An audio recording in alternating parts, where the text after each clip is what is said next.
શ્યામકુમારના નમસ્કાર। આજના વિડીયોમાં આપનું સ્વાગત છે। તો ચાલો આજે પણ જાણી લ્યો નવી માહિતી। પણ ચેનલને સબસ્ક્રાઇબ કરવાનું ભૂલતા નહીં। એર કન્ડિશનર એસી માંથી નીકળતું પાણી એ વાસ્તવમાં હવામાં રહેલો ભેજ છે જે ઠંડો થવાથી પાણીના સ્વરૂપમાં ફેરવાય છે। આ પ્રક્રિયાને કન્ડેન્સેશન કહેવાય છે। આ પાણી કેવું હોય છે તે સમજવા માટે નીચેની બાબતો ધ્યાનમાં લેવી જરૂરી છે।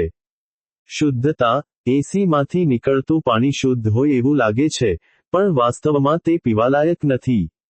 કારણ કે આ પાણી હવામાં રહેલા ધૂળ, ગંદકી, બેક્ટેરિયા અને અન્ય સૂક્ષ્મ જીવાણુઓ સાથે સંપર્કમાં આવે છે।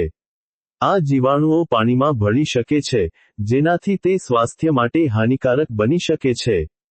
ગુણધર્મો। આ પાણી સામાન્ય રીતે કન્ડેન્સેટ વોટર તરીકે ઓળખાય છે।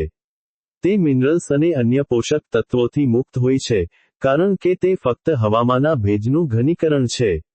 આ કારણોસર કેટલાક લોકો તેનો ઉપયોગ છોડને પાણી આપવા, કાર ધોવા અથવા ઘરની સામાન્ય સફાઈ માટે કરે છે। નુકસાનકારક ઉપયોગ। કેટલાક લોકો આ પાણીનો ઉપયોગ ઇન્વર્ટરની બેટરીમાં પણ કરે છે, પરંતુ આ હિતાવહ નથી। બેટરી માટે ડિસ્ટિલ્ડ પાણી ખનિજો મુક્ત શુદ્ધ પાણીનો ઉપયોગ કરવો જરૂરી છે। એસીના પાણીમાં રહેલી અશુદ્ધિઓ બેટરીને નુકસાન પહોંચાડી શકે છે।